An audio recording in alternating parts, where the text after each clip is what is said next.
Dear student, जैसे कि आप लोग जानते हैं यूपी बोर्ड की 2024 की परीक्षा डेट शीट आ चुकी है और आप लोग बहुत उस टाइम में मेहनत में लगे हुए हैं। इसी चीज़ को लेते हुए हमने विज्ञान का एक फास्ट रिवीजन कोर्स स्टार्ट किया है, जिसमें आपको डेली आपको फास्ट रिवीजन के तहत आपको सिलेबस कंप्लीट कराया जाएगा। आज इस कड़ी में हम चैप्टर नंबर 7 करा रहे हैं, 10th क्लास का second chapter acid, base and salt.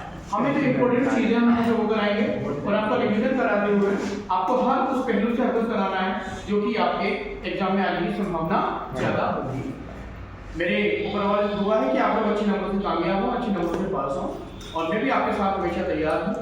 आप अपनी मेहनत करते रहिए और कोई भी आप अपने दिमाग के ऊपर कोई भी हेजिटेशन, कोई भी टेंशन आप कर दीजिए, मेहनत करिए, अच्छे नंबर से आपको पास हो जाएगा। तो हम स्टार्ट करते हैं अपना सिलेबस सेकंड नंबर चैप्टर अम्ल क्षार लवण। तो सबसे पहले हमें देखना है अम्ल क्या होते हैं, हमें इसको पहचानना है। अम्ल की पहचान कैसे करते हैं, अम्ल क्या होते हैं, अम्ल के स्वाद में कैसे होते हैं, ये सारा हमें यहाँ पे परीक्षा इसको देखते हुए इसकी क्लासिफाइड करना है और देखना है। तो अम्ल क्या होते हैं, अम्ल वे होते हैं जो अमूमन स्वाद में खट्टे होते हैं। जितनी भी खट्टी चीजें आप लोग खाते हैं वो सारे के सारे अम्ल होते हैं।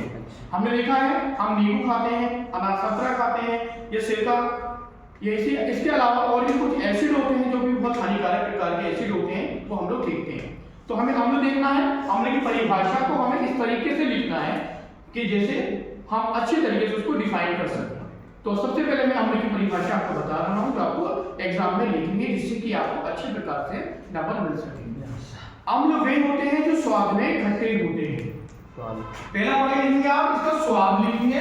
स्वाद में कैसे होते हैं हम, स्वाद में खट्टे होते हैं। कैसे होते हैं, स्वाद में खट्टे होते हैं। सबसे पहले हमें ये लिखना है। दूसरा पॉइंट हमें लिखना है, ये नीले लिटमस पेपर को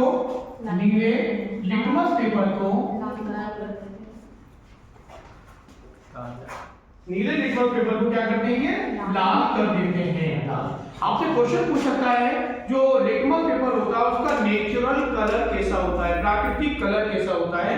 तो लिटमस पेपर का जो प्राकृतिक कलर होता है वो नीला होता है। जैसे ही हम इसके ऊपर एसिड डालेंगे, जैसे हमने एग्जाम के लिए टॉपिक हमारा पेपर है, जिसे हमने क्या बोला, लिटमस पेपर, इसका नेचुरल प्राकृतिक कलर कैसा है, नीला है। जैसे ही हमने इसके ऊपर एसिड डाला, एसिड डालने के बाद इसका कलर चेंज हो जाएगा, कैसा हो जाएगा, लाल। ये इसका परीक्षा है, लिटमस पेपर टेस्ट करते हैं इसको। इसके जरिए हम पहचान सकते हैं कि हमें दिया हुआ पदार्थ एसिडिक है या बेसिक है। यदि नीला लिटमस पेपर लाल हो जा रहा है तब वो कैसा होगा, तब वो होगा आपका एसिड। तीसरा पॉइंट होता है इसका, जब इसका जल अपघटन करते हैं, हाइड्रोलाइसिस करते हैं, क्या करते हैं, जल अपघटन करने पर ये H पॉजिटिव आयन देता है। H पॉजिटिव आयन देता है। ये आयनिक वाला चैप्टर हम जो पढ़ेंगे, पॉजिटिव और नेगेटिव, ये धातु अधातु वाले चैप्टर में इसको अच्छे तरीके से डिफाइन करेंगे। आपको बताएंगे कि जो इलेक्ट्रॉन देता है और जो इलेक्ट्रॉन लेता है, लेने वाला क्या होता है, वो ऋणायन होता है और देने वाला क्या होता है, धनायन होता है। तो ये क्या देता है, H पॉजिटिव आयन देता है। तीसरा पॉइंट हमने ये लिखा है। इस तरीके से हम इसको पूरी डेफिनेशन लिख सकते हैं। अम्ल वे होते हैं जो स्वाद में खट्टे होते हैं, नीले लिटमस पेपर को लाल कर देते हैं, जल अपघटन करने पर H पॉजिटिव आयन देते हैं। सबके समझ में आ गया, अच्छी प्रकार से। दूसरा हम डिफाइन करेंगे बेटा क्षार। क्षार क्या होते हैं, क्षार वे होते हैं, क्षार वे होते हैं जिनका स्वाद कड़वा होता है। ज्यादातर आप लोग सुनते हैं कड़वा होता है, लेकिन कड़वे के साथ साथ इनका स्वाद पता ही नहीं चलता कैसा स्वाद है। इसे हम कड़वा भी कह सकते हैं, कड़वा भी कह सकते हैं और स्वादहीन भी कह सकते हैं, स्वादहीन भी कह सकते हैं। जैसे कि आपने देखा होगा चूना, चूना देखा है, चूने का स्वाद कैसा होता है, चूने का कोई स्वाद नहीं होता है। जैसे आपने देखा होगा सोडा, सोडे का कोई स्वाद नहीं होता है। तो हम ये भी लिख सकते हैं कि क्षार स्वाद में कड़वे होते हैं या क्षार स्वाद में स्वादहीन होते हैं। इस तरीके से हम इसको लिख सकते हैं, इनका कोई स्वाद नहीं होता है। तीसरा पॉइंट, दूसरा पॉइंट लिखेंगे, ये एसिड ने क्या किया था, नीले लिटमस को लाल किया था, ये क्या करेगा, ये लाल लिटमस को नीला कर देगा। लाल लिटमस को क्या कर देगा, नीला कर देगा। ये लाल लिटमस है, इसके ऊपर जैसे ही हमने बेस डाला, जैसे ही हमने इसके ऊपर छार डाला, तो इसका कलर कैसा हो जाएगा, नीला हो जाता है। ये दोनों में आइडेंटिफिकेशन होती है, एसिड और क्षार की ये पहचान होती है। एसिड जो होता है नीले को लाल कर देता है, और क्षार जो होता है लाल को नीला कर देता है। और तीसरा पॉइंट आपको यहाँ लिखना है कि जैसे यहाँ पे जल अपघटन करने पर H पॉजिटिव दे रहा था, ये जल अपघटन करने पर OH नेगेटिव आयन देगा। जल अपघटन करने पर OH नेगेटिव आयन देता है। इस प्रकार से हम अम्ल और क्षार की परिभाषा समझ चुके हैं। अम्ल क्या होते हैं, क्षार क्या होते हैं, अम्ल का स्वाद कैसा होता है, क्षार का स्वाद कैसा होता है। लिटमस पेपर सॉल्यूशन में हम जब इसको टेस्टिंग करेंगे तो अम्ल जो होता है नीले को लाल कर देता है, और क्षार जो होता है लाल को नीला कर देता है। इसके बाद आते हैं बेटा अम्लों के प्रकार। अम्ल कितने प्रकार के होते हैं, हमने पढ़ा था अम्लों के प्रकार। तो अम्ल जो होते हैं दो प्रकार के होते हैं। कितने प्रकार के, दो प्रकार के। पहला होता है प्रबल अम्ल, प्रबल अम्ल, और दूसरा होता है दुर्बल अम्ल, दुर्बल अम्ल। प्रबल अम्ल को इंग्लिश में बोलते हैं स्ट्रॉन्ग एसिड, और दुर्बल अम्ल को इंग्लिश में बोलते हैं वीक एसिड।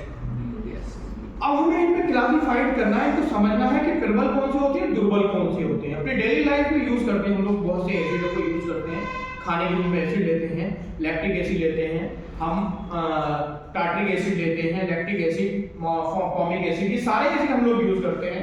तो ऐसे एसिड जिनको हम खाने के रूप में यूज कर सकते हैं, अपनी लाइफ में यूज कर सकते हैं खाने के रूप में, उसे हम बोलते हैं दुर्बल अम्ल। इन्हें खा सकते हैं। जितने भी खट्टे पदार्थ खाने वाले होते हैं उनके अंदर जो एसिड पाया जाता है वो दुर्बल एसिड पाया जाता है, वीक एसिड पाया जाता है। समझ में आया?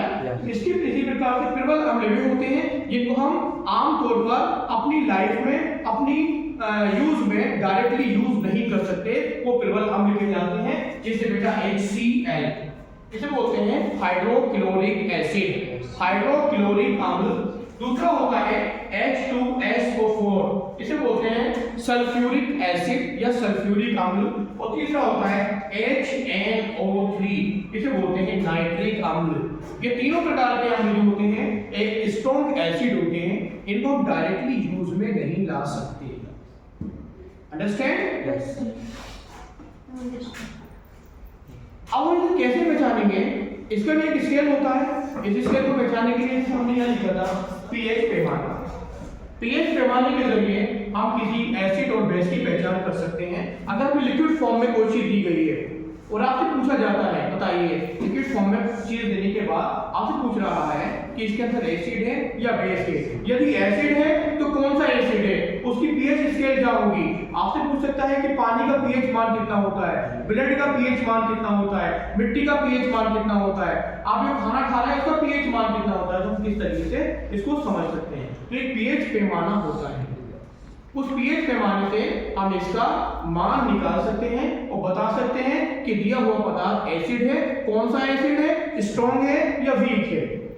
हम देखते हैं pH पैमाना हमारा इस तरीके से होता है 0 से लेकर 14, 0 से लेकर 14 तक इस पे नंबर होते हैं। 0 से लेकर 6 नंबर तक बेटा इसमें आपको एसिड मिलेगा। 0 से 6 तक क्या मिलता है, एसिड, और 7 नंबर जो मिलेगा वो मिलता है न्यूट्रल, और 8 से लेकर 14 तक होंगे वो होते हैं बेस। 0 से लेकर 6 तक अम्ल होते हैं। 7वां जो नंबर आएगा pH में मान जो होता है वो उदासीन होता है, और 8 से लेकर 14 तक जो आते हैं वो आपके बेस होते हैं। ये है आपकी क्लासिफिकेशन अम्ल